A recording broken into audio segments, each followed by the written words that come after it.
All right, we're recording to the cloud. It's going down, man. What's going on, Raphael?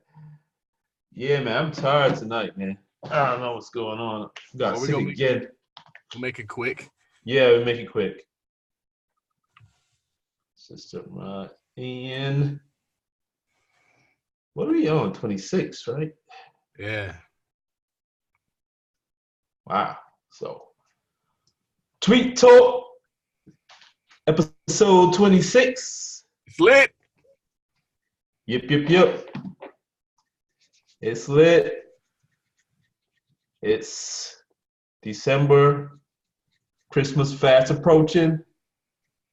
And like you said, in 2020, let's stop equating white with wealth. You always pick the most interesting ones. Yeah, it's self-defeating. People always put it out there. They always, and I don't know why people do it, but I mean, they always say like, oh, you know, the white people this, the white people that, or oh, the rich people this, and they always just like assume that white people equals money. And my problem with that, one of the problems is you are subconsciously programming yourself to think that black equals not having money, when that's not necessarily the case. And then you're also kind of affirming them and putting them in position to kind of feel as though like, oh, because I'm white, I'm entitled to these things. And so that kind of becomes a fulfilling prophecy. My problem with that is so I had a friend, he posted something on Instagram, and he was talking about how the idea that the white man's ice is colder. And the guy, he was selling ice, he went to his congregation because he was a pastor also. And he asked him, he said, well, why do you guys think his ice is colder? And they said the word on the street is that it is. And so what I realized is your words dictate value. Everything in life is based on what people think, what they say, what they feel, and not about what really is. And so if we speak these things into existence, we're going to get that. If we say we ain't shit, ain't never going to have shit, if we're N words and B words, like before they used to do it to us, now we do it to us. It doesn't matter who does it. All that matters is it's being done. And so your words create value. When you're a wholesaler, you're going to that seller, you're saying, dang, that's an expensive roof.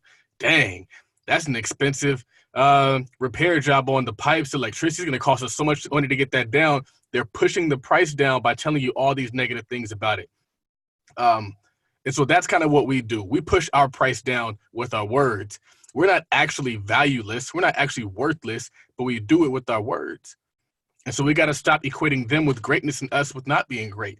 We got to stop that because we don't realize like I want great things and we want great things, but we can't keep saying white is wealth and white is rich and they got all the money and blah, blah, blah, blah, blah, and expect anything different. We're going to keep getting what we've always been getting.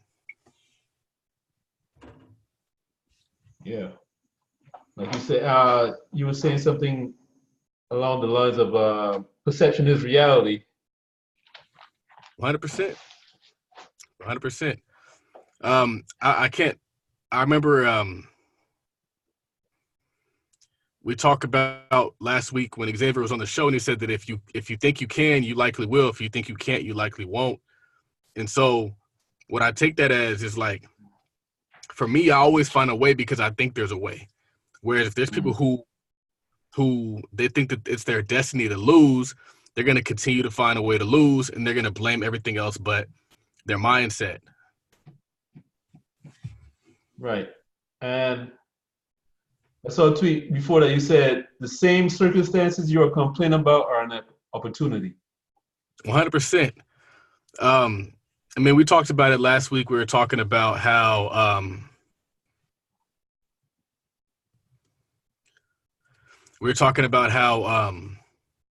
where one community sees rain, another community sees an opportunity to sell umbrellas.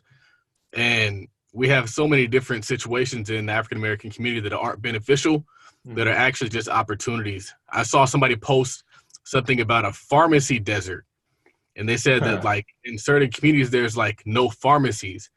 And I was like, damn, that sounds like an opportunity to me. And so we gotta flip our perception from problems to opportunity. And if we do that, I think we'll start looking at life a lot better as opposed to looking at life defeated. I never heard that one before. Pharmacy desert. That's Yeah, interesting. me either. But you also said problems aren't your problems. Income is your problem. Get your Man, money up and watch those problems disappear. I don't know what I was referencing when I said this. You know what? I know exactly what I was referencing when I was talking to this. I was talking to the barber. He keeps coming to me with these little $500 problems, $600 problems. He's like, oh man, this has to get fixed. Oh man, this has to get fixed. And I'm like, bro, if the shop was running 7 days a week, we wouldn't have any problems because it's nothing to kick out $1,500 to fix a little thing if you're making 10 grand a month. And the shop should be making 10 grand a month. I did the math with him. I'm like, bro, if you can cut for 10 hours a day at $20 per hour with two barbers in the chair, that should get us to 10 grand. In actuality, they should be doing more than $20 an hour. They should be doing at least $40, $50 an hour. Mm-hmm. And so I told him, I was like, I need you to focus on bringing in money. All that extra stuff will take care of itself. If we're bringing in money, we can upgrade this truck. We're letting the truck get in the way of us bringing in money. When that's like, I don't need the truck to drive 1 million miles a year like it's a semi. I need the truck to drive 10 miles a week. That's it. You need to go from this parking lot to that parking lot. That's all you got to do. And so I was trying to explain to him, and, you know, with tenants, my biggest frustration is they're always trying to get over. They don't see the bigger picture. They're always trying to like crumb snatch and get a little, like kind of get over. And so like for him, his thing is like, I don't want to pay the rent. I want to cut here. I don't want to pay the rent. And I want to always find an issue with this truck to avoid having to pay rent.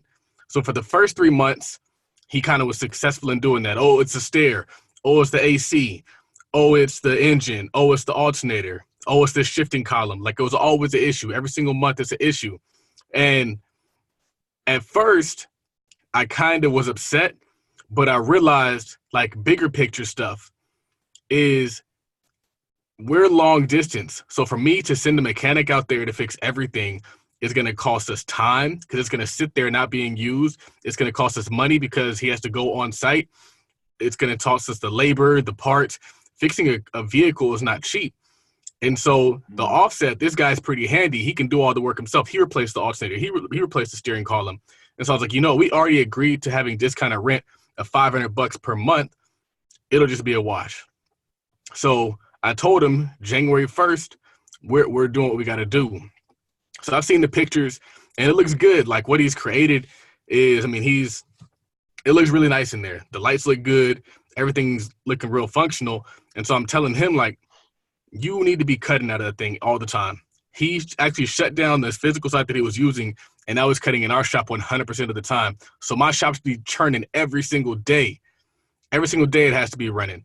And that's just going to bring us more money.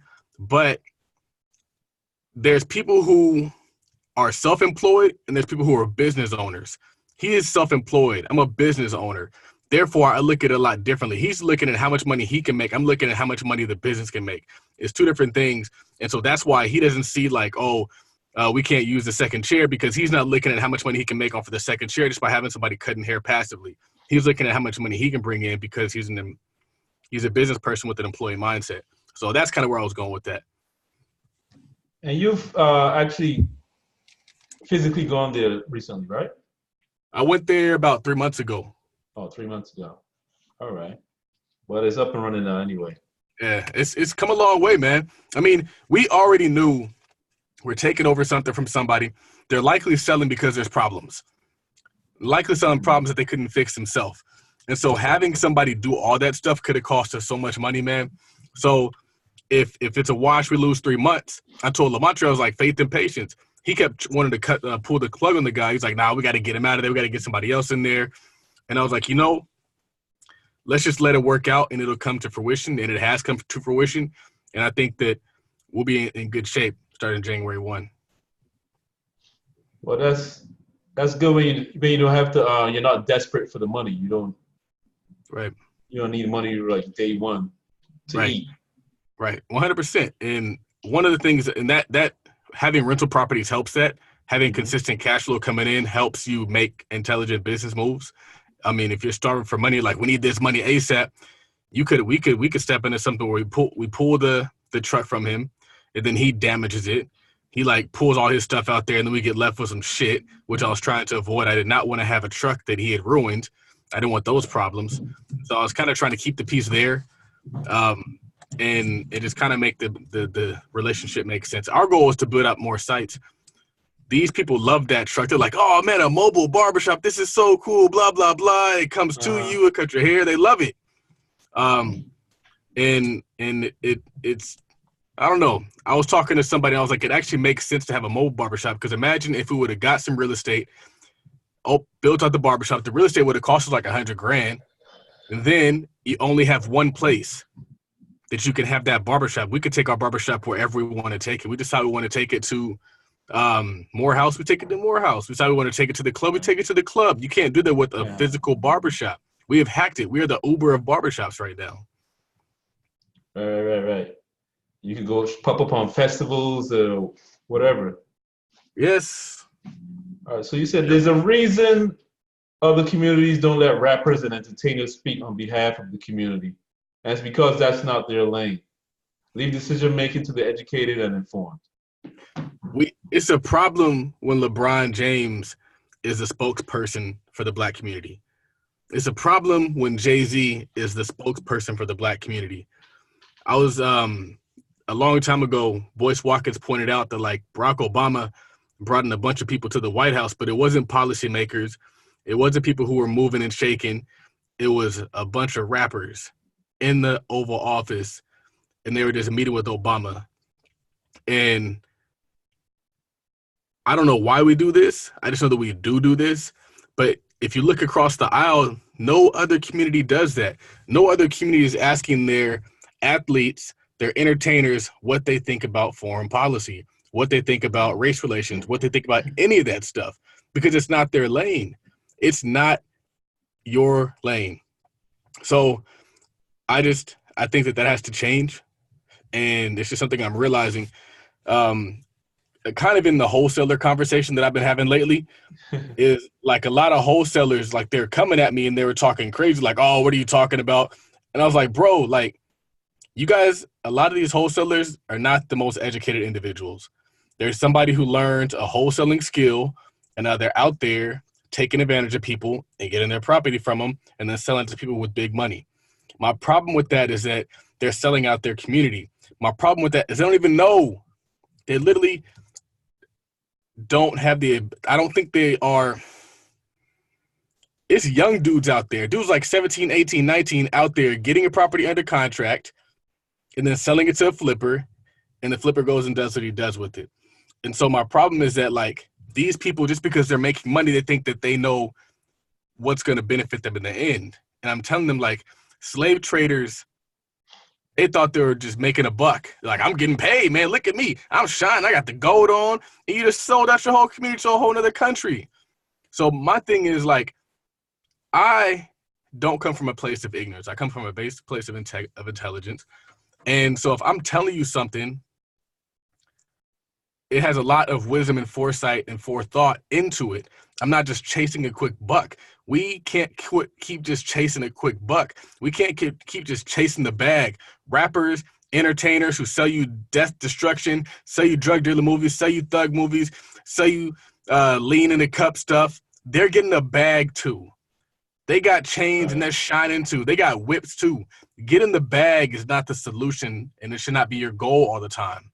Like getting money, that's how they take advantage of you, is they create this fake money and they just like use that money to move people. They use that money to determine what they want things to happen. And so that's my problem, is people just don't know enough about enough, and they're out here doing ignorant stuff, and they think that just because there's a bag attached to it that it's righteous, and it's not. Yeah, I think people were real confused about, especially about what you were trying to say about who the wholesalers are flipping the contract to, who they sell, who's the end buyer, and they didn't understand what's the difference. So who cares who buys it in the end? Well, yeah. A big part of the motivation behind that wholesalers are thieves is I realized that the company Blacker Pockets got stolen from me.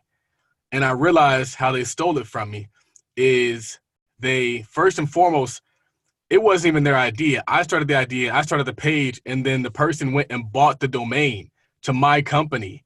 And they're like, oh, well, I got the domain, so it's my company. And then after that, they were just like causing a bunch of ruckus. There was a bunch of like commotion and arguments and disagreements over like bullshit. And I was like, I'm just trying to like start the company. And I realized they were kind of trying to create commotion, I think, to kind of push me out. The person who ended up doing it is a wholesaler. And I realized, I was like, I just got finessed. I got wholesaled out of my business. They stole my business. And I mean, I had some tweets about telling people like, just because you can take a big business doesn't mean you know how to run it and grow it. And I'm realizing like everybody doesn't know how to run and grow a business. I particularly do, and it is what it is. But that was another part of the motivation. I'm glad we can be transparent on Tweet Talks. I didn't know that part. They bought the domain name. Yeah, it was real shady. It was real shady stuff. You never talked about that part. Yeah. You've been quiet on that for a long time. Yeah, and I don't really try to like. I just be chilling, fam.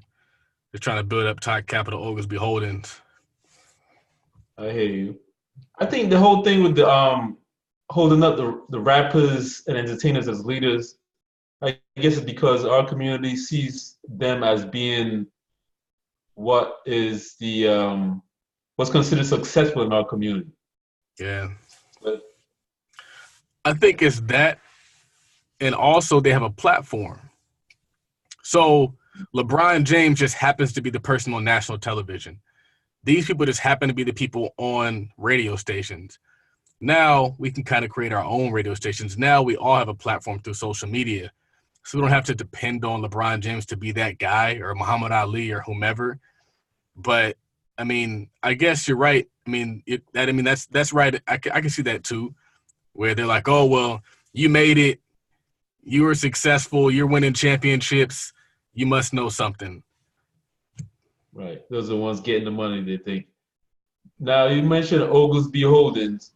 Yes. Let's talk about the new site, man. Yeah. What do you want to talk about? Yeah, let people know. Is the original Tide Capital site is down still? Yeah, I don't know what happened to it, man. I was having some fights, some trademark fights with the Bitcoin company. Apparently, they owned a picture that I posted on a blog, and so they were like calling me, harassing me. So I'm thinking maybe they went and kind of got my site pulled down, kind of like how they took my Twitter. So honestly, it kind of worked out because I need to transition into building a company for my last name and not building a company for my made-up name. And that company is Oglesby Holdings. And having a son actually made me realize that. It's like, bro, like, I want my son to kind of like in the words of Dame Dash, like, I don't know if people know this, but I listen to the greats and actually do what they tell me to do. I don't just listen to it, get motivated, tweet a bunch of stuff. Like, no, I do it. And he made that point. He was like, don't you think your son wants to like see his name up there? And I was like, I do want my son to see his name up there. So it's like Oglesby Holdings, like, okay. And then I also realized like it was tough for my wife to get behind the company Tide Capital because she was like, oh, that's your company. That's your company. So it's like I wanted to make Tide Capital, or the business that is me, that just happens to be manifested in the form of Tide Capital, something that she could attach herself to as well. So now it's like Nakia Oglesby. Okay, well, Oglesby Holding is a part of her as well. So as it grows, she grows. It's not just like some company that is out in the ethos that's mine exclusively. So it's like you got to hustle for your last name, not for your first name. Mm-hmm. And that's kind of what that is. And so I created a new site, making it more functional. I'm learning more about building out sites, being able to kind of incorporate a lot of things that I want to, and we'll upgrade it. I'll invest more into it because I'm finding the more you invest into your projects, the bigger they become. And yeah, that's where we are, oglesbyholdings.co. Cool. And that's Oglesby, Oglesby. Holding. So you said, this is a good segue, we lose because we don't guide our children. They win because they don't give their kids the option to fail. Yeah. One of the biggest blessings that I had is when I was in college, my mom picked my major. I didn't pick my major. My mom picked my major. My mom said, you're going to major in finance. And look at what we're doing now with that degree in finance. We've created a whole company around it. Um, People always talk about how kids graduate at 18 and they're expected to pick what they're going to do for the rest of their life at 18. And then they sign up for a bunch of student loan debt and they don't know anything about themselves. Their brain hasn't fully functioned, all that stuff. The way you get around that is by relying on your parents. I always talk about how parents have to parent. Parents are not your friend. Parents are not your homie. Parents are not your BFF. It's their responsibility to guide you through life. And a lot of times you do that by making kids do what's best for them, not necessarily what they like or what they're passionate about. Because if you're 18, and that's why we have so many kids who they end up becoming rappers and athletes, because it's fun, not because it's lucrative, not because the odds are great for them to be there, not because they're a top ranked athlete. No, it's fun. It's fun to sit in a studio, drink and smoke, and talk on a rap record. It's fun to run around in circles and compete and win. And so we do it because it's fun. And Xavier's on this tip right now where it's like you got to start doing what you hate, and then you can get to the passion. And so that's one thing that I respect about a lot of immigrants. If you are an immigrant, you can do whatever you want after you do what you're supposed to do. And so I have a friend, he's Nigerian, he's a rapper now, but he's also a banker with the NBA. I know people out there, like, they go to school, they get the degree, they get established in their professions, and then they circle back. So it's like, for me, it's just the way it should be done. And kids who listen to their parents go far. And that's why we see it. Like, Asians are out there winning. Nigerians are out there winning. Caucasians are out there winning. And it's not because they're special. It's because their culture is just different, which means their mindset and how they're raised is different. And so it's like, it's up to us to do the same. A lot of us, it's 18, good luck. And then they go out there and they falter and they lose and they go to jail. They do all these different really ignorant things, have kids. And like, if they had guidance, if they had people coaching them through the process, they'd be a lot better off when they're 20, 21, 25, all that good stuff. So I just say, like, for me, I always tell kids, like, they always say, like, well, how'd you turn out the way you turned out? Like, I listened to my parents. That's all I did. They said, do this. That's what I did. My mom, I never forget. I was 18, maybe 18, and I got accepted into college, and it was time to go to orientation, summer orientation. My mom came in there. She said, hey, it's time to go. I'm going to drive you up there because you couldn't have your car. And so I was like, nah, I'm not going. I'm going to just go to JC. I'm good, because I was introverted. I didn't like doing stuff like that. And she's like, nah, let's go. And so I got in the car, and I went up there, and I spent like a weekend doing the whole college thing. Like, you stay at night in the dorm. You see all the people out there, all the girls. You do all these different things. You're touring the campus and stuff, doing activities. And I was like, I can't wait to come back to college. I was like, this is too fun. And so if I was left to my own devices, I would have been a fuck up. And that's what happens to a lot of people. They're left to their own devices. And at 18, you don't know shit. That's why I always tell people, like, I don't pay attention to my peers because they don't know what's coming ahead of them. Your parents have already seen what 18 looks like. Your parents has already seen what happens when you do certain things at 18 because they've seen how their friends have turned out. They've seen how other kids have turned out. And so you don't have the wisdom and the foresight that your parents do. So you got to rely on them to guide you through it. And we got to be that source to our kids. Yeah, I believe that for sure. I think on the flip side too, like you said, they have more foresight and wisdom. Like, for instance, like my mother, I think she didn't finish high school. I'm pretty sure she didn't finish high school. So I think she may have felt a little inadequate. She didn't feel like she could offer me the right type of wisdom and guidance. So she didn't give it to me. It was just like, oh, he's a smart kid. He's gonna figure it out. So she didn't guide me. She didn't tell me what to do. And I think that definitely hurt me. I think in that case, bad advice would have been better than no advice. You know what I mean? Like sometimes sometimes you talk about how you don't give the normal investment advice, like, you know, buy index funds and just wait 30 years. But that's better than no advice at all. You know what I'm That's saying? true. So Very true. I think some of us need to know that even though we didn't figure it all out, that we're not perfect, we still need to guide our kids. Yeah, 100%. You know, at least tell them, oh, go to school, buy a house. That's better than just not telling them anything. Yeah. You know, but last week we're here. The winner isn't the person tapped to win. The winner is the person who takes the right amount of action to win. Man, I must have been going through some stuff this week because I always tell people it doesn't matter how big the giant is in front of you. It doesn't matter if that giant is Amazon. It doesn't matter if that giant is the local grocery store that you don't think you can compete with. It doesn't matter if that giant is a big law firms, whatever. I want people to realize, like, if you do the work, if you tap into to taking action and putting points on the board, you can compete with the bigs. And it comes down to, like, are you executing? Are you putting out content? Are you out there? I mean, for example, it's like you have Chris Johnson. Like, he could say, oh, well, Amazon exists and they sell watches, so I can't make money selling watches. Like, no, like, you can get out there, you can sell your watches too. It's like Netflix. Netflix took out the cable companies. And so really what I'm doing is I'm inspiring people, or trying to inspire people, to realize, like, don't quit before you even get started just because somebody else has been deemed the LeBron James of your era.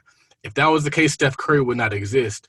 If that was the case, Amazon would not exist because they would have said, oh, well, Walmart's there. If that was the case, we wouldn't have any of these things that we have. It's kind of like that meme that says something about, like, if you go to the bread aisle, there's a whole bunch of bread companies in there, and they're all making money. And so I want us all to own a business. Like, I don't want any of us to not own a business. If we do it intelligently and we don't just have a million watch companies, then I think that we can thrive and we can win. So that's kind of where I am with that. I look at, like, Tide Capital as I kind of stepped away from Blacker Pockets. I'm like, damn, they got a lot of followers, but my style of posting is what got those followers. The name plus my style of posting. So if I can take that style of posting that ran up the numbers on Blacker Pockets and apply that to my business, a nameless, faceless brand, I can run up my numbers just like that. And so that's what I'm striving to do. If you noticed on Tide Capital, I'm trying to post more current events. I'm celebrating other people's success. I'm collaborating. I'm taking a lot of action. I'm posting a lot because now it's like, fuck them. I'm a very competitive person. I have a chip on my shoulder, and I feel like it's my responsibility to compete and my responsibility to take them motherfuckers out, and I am. So that's just me. People, that's one of the things that I was going to tweet today is, like, people don't realize, like, it's not smart to get the wrong people mad at you. It's not smart to get the wrong people on your enemy list because I'm relentless. I'm a builder, and I'm going to get it done. So I kind of take that approach to me. I need to take more action. I got to reread the 10X rule. I got to just go all in and overcommit. I feel like I had so many more other tweets that you didn't pull out. Yeah, but it's all. We are making it a quick one. Yeah, and speaking of being a builder, let's talk about the Black Man Building Wealth virtual conference real quick, coming up in February. It's lit.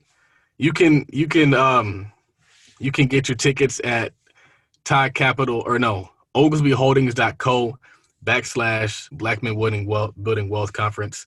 So check that out. We have so many speakers. I know people see the flyer and they see 9 speakers.